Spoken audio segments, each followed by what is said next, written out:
magtatanim ulit po tayo ng mais. Ngayon po ay March 24. Pinatubigan natin ito last week para tumubo yung mga nagkalat na mga buto ng mais pagkatapos na i-harvester po ito.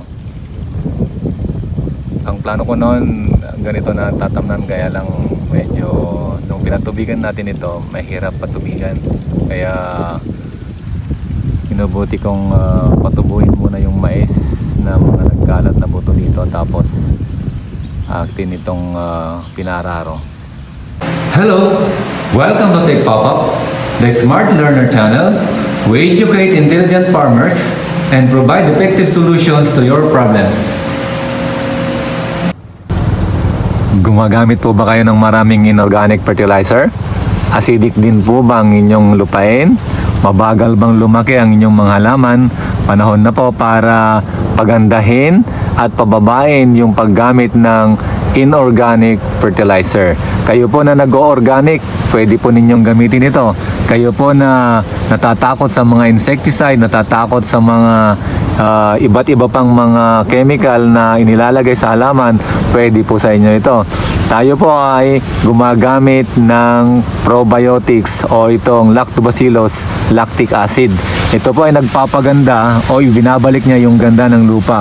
Binubulok po niya ng madalas o mabilis yung mga pwedeng bulukin sa lupa, kagaya ng mga dahon, yung mga rice straw. Pinapabilis po nito ang pagbubulok, at ang ginagawa po niya ay yung mga binubulok po ay ginagawa po niyang amino acid, na yung amino acid ay nagtataglay ng nitrogen, at ang nitrogen ay nagpapaganda sa ating halaman para ito'y mabilis lumaki at magaganda, malalaki po ang bunga.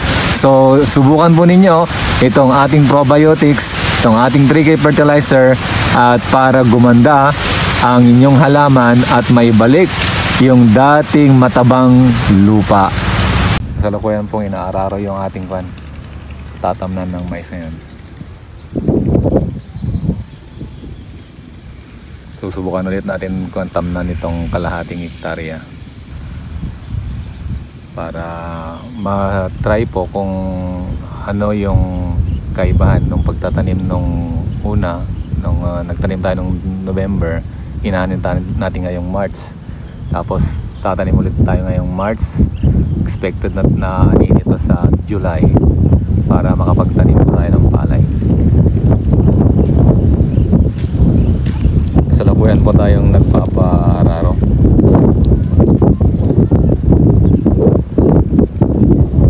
Ang gagawin po natin dito, pagkatanim na pagkatanim, abonohan natin agad, tapos patubigan na.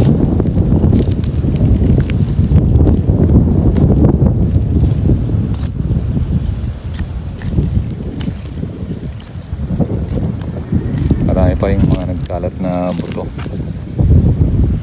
at siguradong tutubo pa po yan.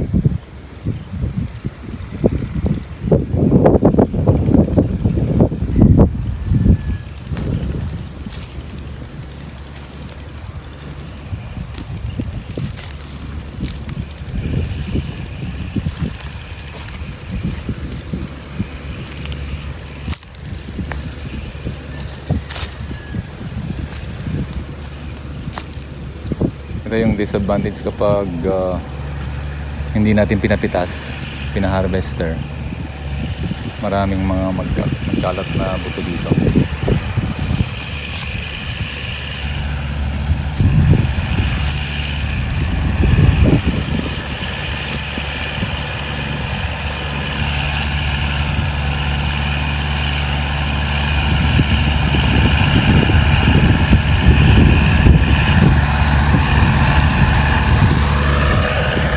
Gaya nito mo ito. Kaya kinukuha na natin kaagad.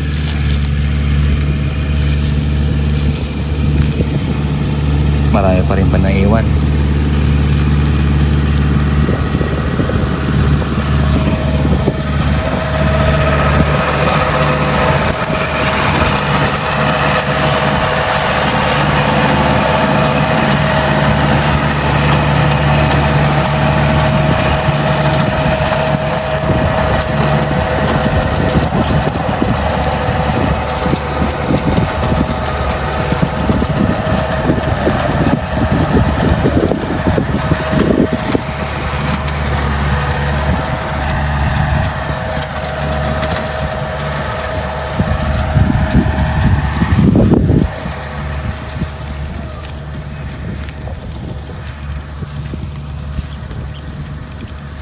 Hindi natin sigurado kung ano ang kalalabasan ng tanim natin ngayon.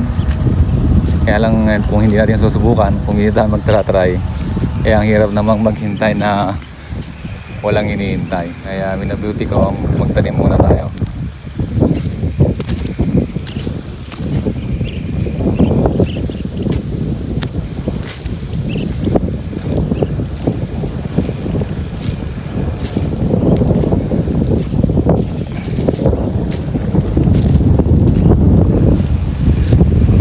Natin itong mga nagkalat na mga bunga ng mais. Although expected ko na maraming tutubo dito, kaya lang sa guhit naman tayo magpapatanim at doon natin napunuhan. So kung anong mangyari, okay pa rin naman. Tumubo yung mga nagkalat na mga buto.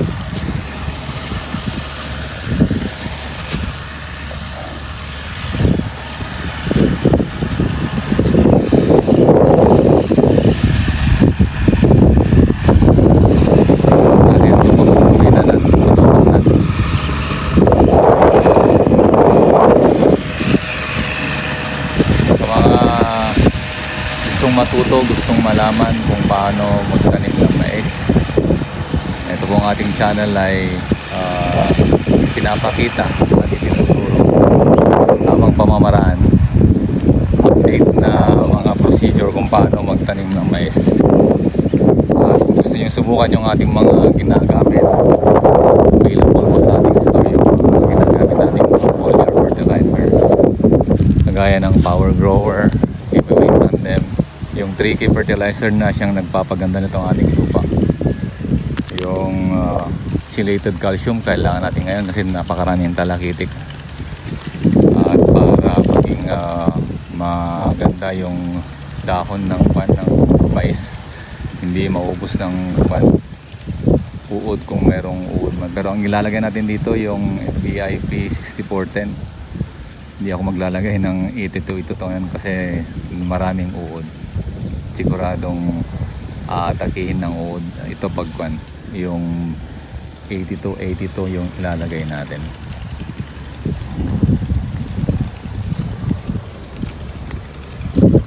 Itong ating talong wala na rin kuan.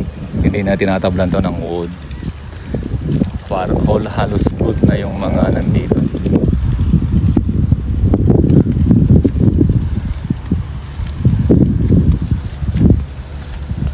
Patuloy din pong subaybayan yung ating pag-picture, pagpapakita ng ating mga tanim na mais, sili at iba pa. May nagtatanong tungkol sa kalamansi. Maganda yun po yung kalamansi kapag na-maintain sa tubig, at epektibo rin po yung ating ginagamit na yung 3K fertilizer, chelated calcium, para magtuloy yung kanyang mga bunga. Yun po ang idilig at i-spray weekly para maganda yung bunga ng kalamansi. Bagyang tumaas yung presyo ng sili kasi siguro konti na lang. So sa dating 30, 40, ngayon 50 na.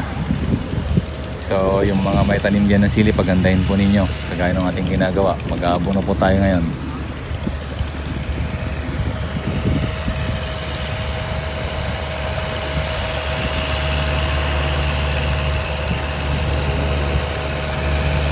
Ito yung tamang pagtratraktor pag itong rotor.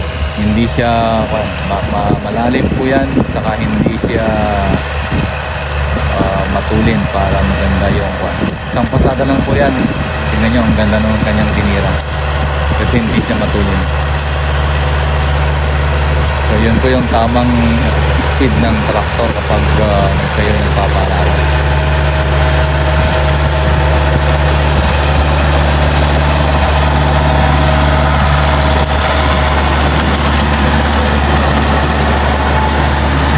nyo hayaang napakatulin yung tractor kasi hindi maganda yung kanyang araro.